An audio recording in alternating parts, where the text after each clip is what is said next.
అధికారం, డబ్బు అంటూ వాటి మీద మమకారాలతో సొంత వాళ్ళని దూరం చేసుకుంటా ఉంటుంటారు. ఎందుకురా ఈ బ్రతుకులు అంటూ శరీరం అంటే ఒక మలమూత్రాలతో కూడిన తోలు తిత్తి అంటూ గతంలో కవులు లేకపోతే ఎవరైతే కొంతమంది మేధావులు చెప్పుకొచ్చినటువంటి మాట ఒకటైతే ఇక పైన ఆ మాట అనడానికి కుదరదు అనుకుంటా.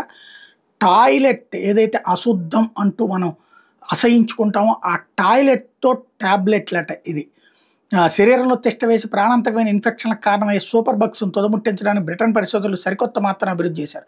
ప్రధానంగా పేగుల్లో యాంటీబయాటిక్స్‌ని దెబ్బతీసే ఇన్ఫెక్షన్‌లకు విరుగుడు కనిపెట్టారు. ఆ మాత్రను మానవ మలంతో తయారు చేయడం గమనార్హం. వీటికి పూ పిల్స్ అని పేరు పెట్టారు. ఎండబెట్టి పొడి చేసిన మలాన్ని ఈ మాత్రల తయారీకి ఉపయోగించారు. ఇందుకోసం ఆరోగ్యకరమైన దాతల నుంచి మలం నమూనాలు సేకరించారు. అందులో మనుషులకు మేలు చేసే బ్యాక్టీరియా ఉండేలా జాగ్రత్తలు తీసుకున్నారు. జీర్ణం కాని వ్యర్థాలుంటే తొలగించారు. పూ పిల్స్‌లోని మంచి బ్యాక్టీరియా పేగుల అంతర్భాగంలోకి సూపర్ బగ్స్ నేరుగా పోరాడి బయటికి పంపుతున్నట్టు గుర్తించారు.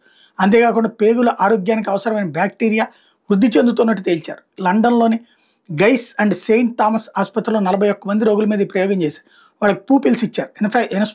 ఇన్ఫెక్షన్ల కారణంగా ప్రపంచవ్యాప్తంగా ఏటా లక్షలాది మంది ప్రాణాలు కోల్పోతున్నారు. ప్రమాదకరమైన ఇన్ఫెక్షన్లకి నివారించడానికి మలం మూత్రాలు చక్కటి ప్రత్యామ్నాయం అని డాక్టర్ బ్లెయిర్ మెరిక్ చెప్పుకొచ్చారు. యాంటీబయాటిక్స్ని అడ్డుకునే ఇన్ఫెక్షన్లకు ఔషధాలకు లొంగని సూపర్ బగ్స్కు మూలం పేగులేనని తెలిపారు. పూ పిల్స్తో సూపర్ బగ్స్ని పేగుల నుంచి తరలించేయచ్చని వెల్లడించారు. పూ పిల్స్ వాడకం కొత్తేమీ కాదు. క్లోస్ట్రిడియం డిఫిసైల్ బ్యాక్టీరియా వల్ల ఏర్పడే డయేరియా చికిత్సకి మాత్రలు వాడుతున్నారు. సూపర్ బగ్స్ నియంత్రణకు పూ పిల్స్ మరింత పరిశోధన చేయాలని నిర్ణయించిందన్నాయి లండన్ ప్రకటిస్తోంది.